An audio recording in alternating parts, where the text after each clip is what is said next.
Gao Was Burning.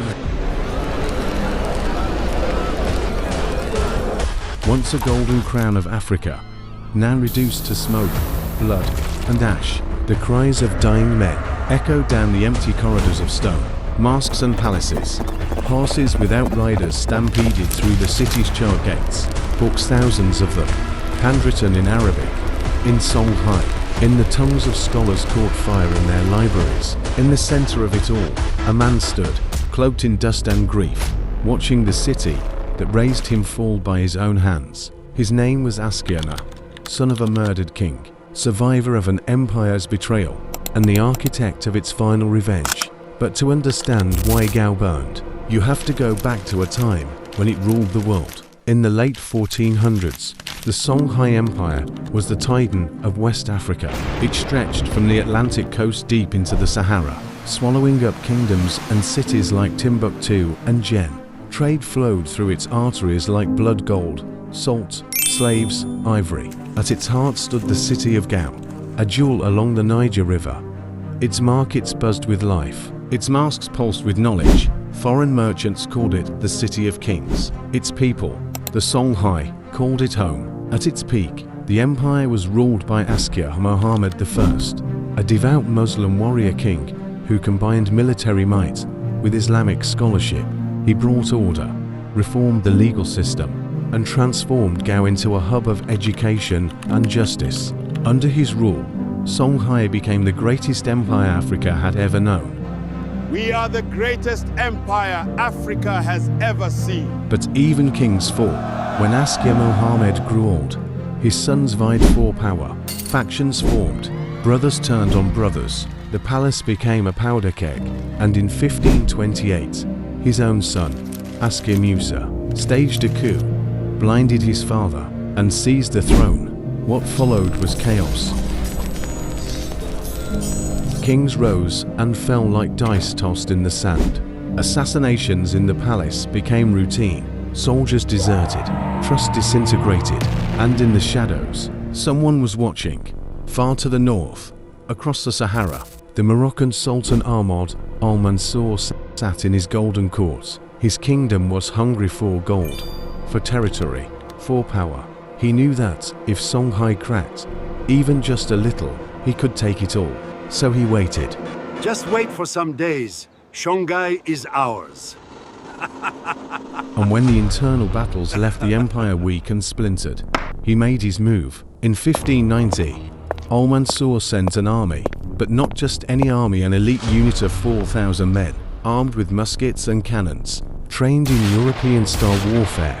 They crossed the vast desert for months, losing hundreds to thirst and heat. But the survivors carried hell in their hands. The Songhai, proud and vast, still fought with swords, spears, and arrows. Their generals underestimated the threat. They thought the desert would kill them. They were wrong.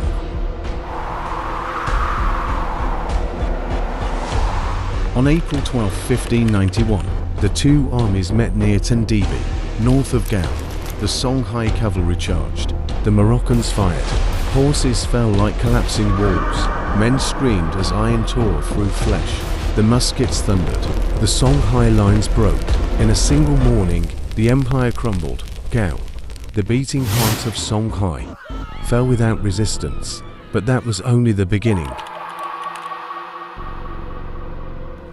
The Moroccan invaders took the city, but couldn't control it. The local people resisted. The scholars hid manuscripts. The nobles fled, and one of them, just a teenager, then escaped under the cover of night. His name was Askia Nuh. He was the last surviving prince of the Askia dynasty.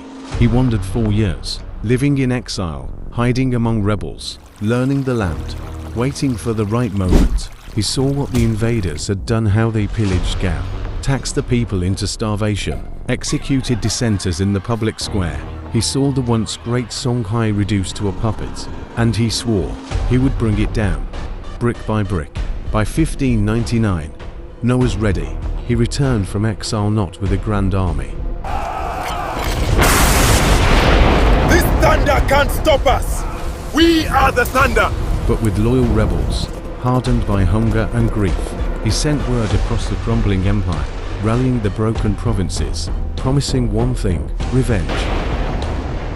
The Moroccan garrisons laughed until they started dying, one by one. Their forts were attacked at night, supplies vanished, messengers went missing, horses were poisoned, and in the dark, people whispered a name. Askia Nuh, our prince is back. The prince who would take back Gao. The Moroccan commander, Judah Pasha, dismissed the rumors. We had muskets, cannons, men trained in Europe. What will the rebels do? Then, in March 1600, the fires began. Gao awoke to the screams of soldiers and the smell of smoke. Rebel warriors stormed the city from all sides. They wore black cloth and moved like shadows. The Moroccans tried to rally, but their weapons jammed in the dust, and their allies fled. The rebels opened the prisons. Come on, move! Come on, move fast! Freed the enslaved, burned the tax records, and marched straight to the palace. There, Nuh found the Moroccan-appointed governor, man who had ordered the death of Nuh's uncle. He was dragged through the streets, not executed, but thrown into the burning library, the same one where Songhai's knowledge had been locked away. He died screaming, surrounded by the words his empire tried to silence. By sunset, Gao was unrecognizable. Blood soaked the sand. The old flags were ripped down. The minarets were cracked from cannon fire. In the palace courtyard, Nuh stood where his father once ruled. He didn't smile. He didn't weep. He only looked out and whispered, We were never slaves. The next morning, Nuh gathered the survivors, scholars, traders, farmers, warriors. He told them, I am not building this empire. That dream has died. But Gao remains Gao. But history doesn't forgive so easily. Within months, new Moroccan reinforcements marched south. Gao, weakened by fire, could not resist them again. Nuh fled into the mountains. He died in hiding. Some say poisoned, others say broken by grief. His grave was never found. His rebellion erased from the official Moroccan records. But the people remembered. In secret, they sang songs of the burning, of the prince who returned like a ghost, of the night the invaders bled, of the city that chose to die free rather than live under foreign rule. Today, tourists visit the ruins of Gao and see only crumbling walls.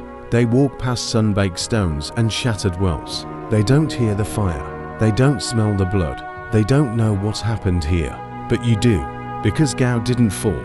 It chose to burn. And in that fire, the last spark of a forgotten empire lit the sky one final time.